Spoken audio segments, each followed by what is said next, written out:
सोमवती अमावस्या की पौराणिक कथा एक गरीब ब्राह्मण परिवार और सोना धोबिन से जुड़ी है। साहूकार और उसकी बेटी की कथा। एक साहूकार के 7 बेटे और एक बेटी थी। सातों बेटों की शादी हो चुकी थी, लेकिन बेटी अविवाहित थी।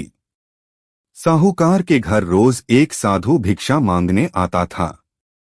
वह बहुओं को तो अखंड सौभाग्यवती भव का आशीर्वाद देता, लेकिन बेटी को केवल धर्म का पालन करो कहता था। बेटी ने यह बात अपनी मां को बताई।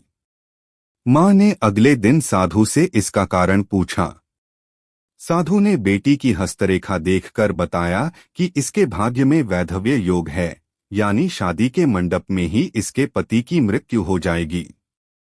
सोना धोबिन की खोज। उपाय पूछते हुए साधु ने बताया कि 7 समंदर पार एक सोना धोबिन रहती है। वह बहुत ही पवित्र और सोमवती अमावस्या का व्रत करने वाली महिला है।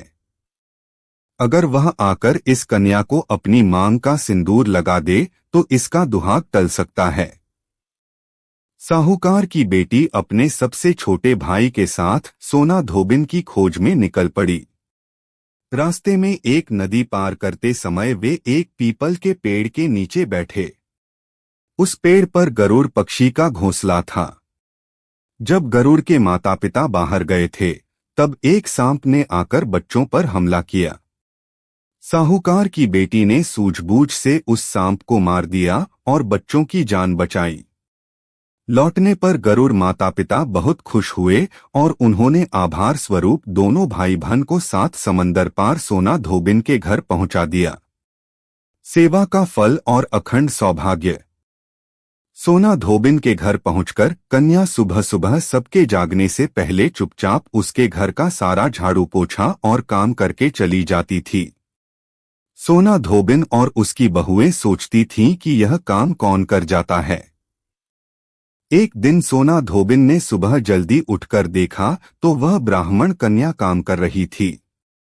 सच्चाई जानने और कन्या के सेवा भाव से प्रसन्न होकर सोना धोबिन ने अपनी मांग का सिंदूर उस कन्या की मांग में लगा दिया। ऐसा करते ही सोना धोबिन के पति के प्राण निकल गए, क्योंकि उसका पुण्य सिंदूर के जरिए कन्या को मिल चुका था। उस दिन सोमवती अमावस्या थी। सोना धोबिन तुरंत भागती हुई पीपल के पेड़ के पास गई। उसके पास पूजा की कोई सामग्री नहीं थी, इसलिए उसने ईंट के टुकड़ों या धान के दानों से पीपल की 108 बार परिक्रमा की और भगवान विष्णु से प्रार्थना की। उसकी सच्ची भक्ति और सोमवती अमावस्या के प्रभाव से उसका पति वापस जीवित हो उठा। उधर साहूकार की बेटी का वैधव्य दोष भी हमेशा के लिए समाप्त हो गया और उसका विवाह सुखमय रहा।